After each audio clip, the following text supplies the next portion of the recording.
पवन सिंघानिया कहता है, शुरू में हम सोचे गुरुजी हम लोगों के लायक हैं, व्यवसायी के लायक, लेकिन अब नहीं लगते, व्यापारी के लायक। अरे व्यापार तो मुझे आता है, जानता हूं, करता हूं। स्टूडेंट लाइफ में मैंने एक बार घर में थोड़ा सा कुछ इधर उधर हुआ, जब पढ़ता था तो हमने कहा कोयला बेचेंगे, और झटपट ट्रक की व्यवस्था लगाई, कोयला उठवाया, एक जगह से ले जाकर के मंडी में बिकवाया, घाटा लग गया 3000 का, हाय हाय करते फिर ऐसी पढ़ाई शुरू की कि जीवन में बिजनेस में नहीं गया। हम कह तेरे लिए नहीं है, मत कर, तेरे लिए कोई नया बिजनेस है बाबा जी वाला, वो कर, वो अच्छा होगा, वो बढ़िया होगा। मैं आपसे निवेदन करने आया हूं, मेरी बातें आपके मर्म स्थान को स्पर्श करें।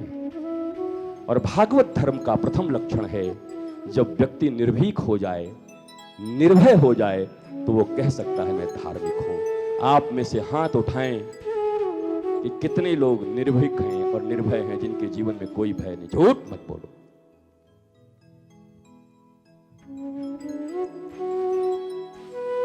ये तो झूठे लोगों का जगह है भैया, काफी झूठे लोग हैं।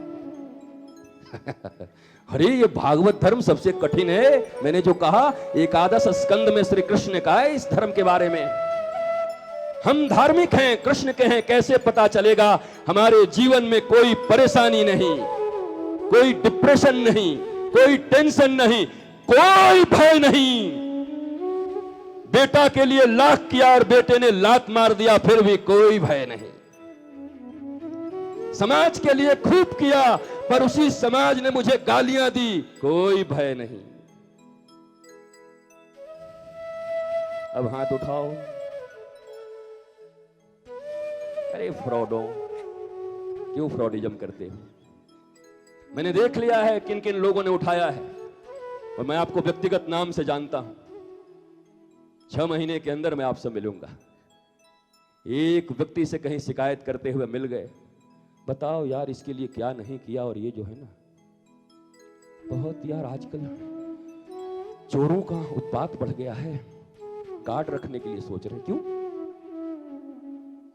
निर्भीकता का अर्थ है, जो बाहर से दिया हुआ वस्तु है, जिसने दिया है वो छीन लेगा एक न एक दिन कोई। जो मेरे पास है उसे कोई छीन नहीं सकता।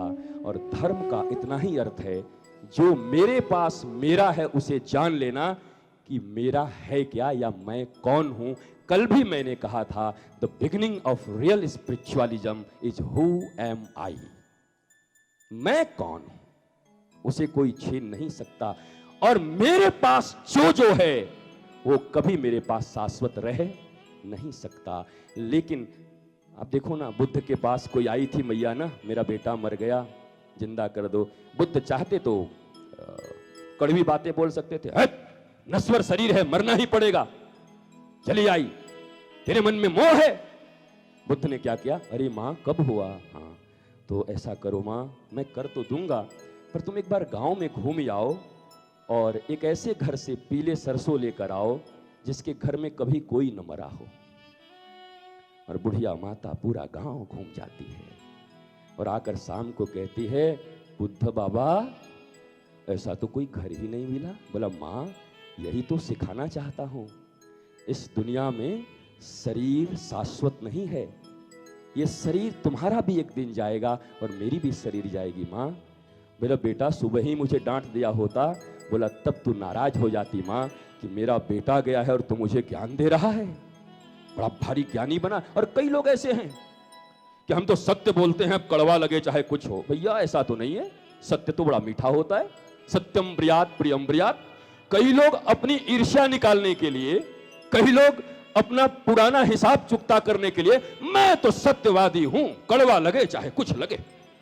वो समझ लो उसका पुराना कोई हिसाब है नहीं, कोई सत्य से उसको कोई मतलब नहीं है। सत्य सदा, बुद्ध ने सत्य का साथ दिया और बुद्ध करुणा मूर्ति है। श्री कृष्ण को सत्य नहीं मानते तुम, प्रेम मूर्ति है। राम को सत्य नहीं मानते तुम, क्या है भगवान शंकर को सत्य नहीं मानते। कर्पूर गौरम, क्या है कर्पूर गौरम? हाँ क्या वो झूठे हैं? ये तो शंकर जी से ही बड़ा सत्यवादी बन रहा है। मैं सत्य हूं और थोड़ा कड़वा बोलता हूं, कभी कड़वा नहीं।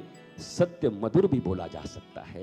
और काम क्या है, वो सत्य तुम्हारे हृदय में आ जाए। और मैं आपसे निवेदन करने आया हूं, अपने जीवन के भय को अगर मिटाना, पहले तो मैं उनको प्रणाम करना चाहता हूं जिन लोगों ने हाथ नहीं उठाया। कम से कम वो स्वीकार करते हैं कि मेरे भीतर अभी ये है। जो स्वीकार कर ले कि मेरे भीतर ये रोग है, उसका रोग दूर किया जा सकता है। पर जो स्वीकार ही न करे, उसके रोग को कौन, भगवान भी दूर नहीं कर सकते। स्वीकार करो।